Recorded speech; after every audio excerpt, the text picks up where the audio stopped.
la bête noire de la droite américaine. La démocrate Elizabeth Warren fait campagne pour un siège au Sénat avec un message radicalement à gauche, anti-Wall Street et pour plus d'impôts sur les très riches. Quelles sont les valeurs de ce pays ? Est-ce protéger ceux qui ont déjà réussi et les aider à maximiser leurs richesses ? Ou bien est-ce prendre une partie de ces richesses et la réinvestir pour que nos enfants et leurs enfants puissent en faire quelque chose de plus grand encore ? Et le message de cette professeure de droit de Harvard fait mouche, en particulier chez les indignés, fatigués par la crise économique et révoltés contre les multinationales.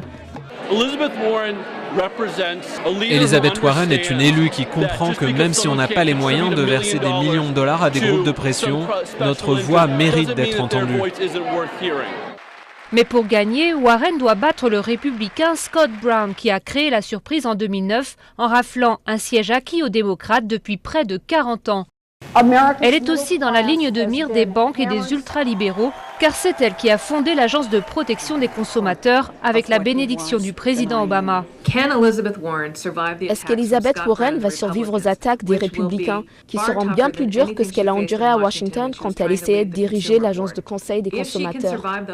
Si elle survit à ces attaques et conserve sa base, elle sera probablement la prochaine sénatrice du Massachusetts. En 2009, l'État plutôt centriste avait viré à droite en élisant un sympathisant du Tea Party. La candidate de gauche réussira-t-elle à renverser la vapeur?